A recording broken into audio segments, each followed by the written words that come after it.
If you just bought a camera or you've had one for a while and you're just now picking it up, you're trying to get better quality, probably to film your family or your friends. Don't worry, don't stress out, because in this video, we're going to cover some of the basic camera settings that you could be leveraging today to get more out of your camera.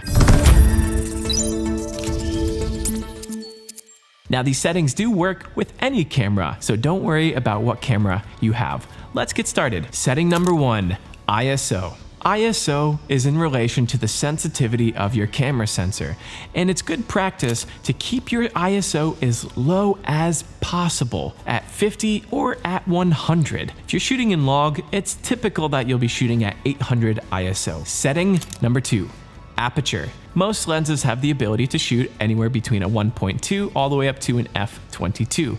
Now, a good rule of thumb is to keep your f-stop at a 2.8. That is the most natural to the human eye. However, this rule does change when you start to use what we call tighter lenses. The tighter your lens, the greater the number that your aperture needs to be so that you can have a sharp looking image. If you're shooting with a 50mm and your lens isn't necessarily the sharpest, I do recommend anywhere between a 2.8 and a 5.6. But no matter what lens you're using, a 2.8 will give you the most natural aperture. Setting number 3, frame rate. You have the most natural, which is 24 frames per second, or you have slow motion, which is 60 frames per second.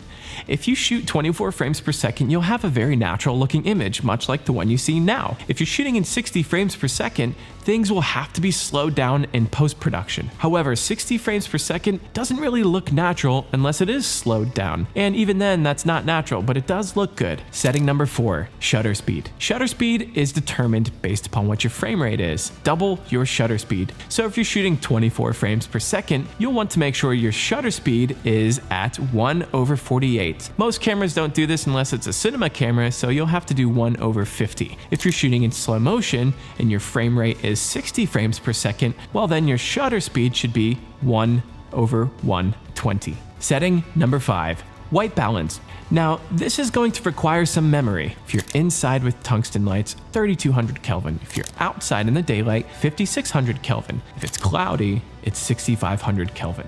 And then everywhere in between is something that you can experiment with as you grow your skills and understand more about how white balance works. But those 3 numbers will get you far. And then finally, lenses. Now, this isn't about camera settings, but a good lens will get you very far in your career and just give you a better image. I would strongly suggest picking a 50mm lens as your first lens, or just investing in a really good 50mm lens. The lens you're seeing now is a Sony 50mm f1.2 G Master. Thank you for watching so far. If you would like to learn more about how I use my camera to make over $250,000 every single year as a professional videographer, well then private message me the word camera to get access to my free training on business videography. Until the next time we see each other, stay motivated. I'll see you soon. Take care.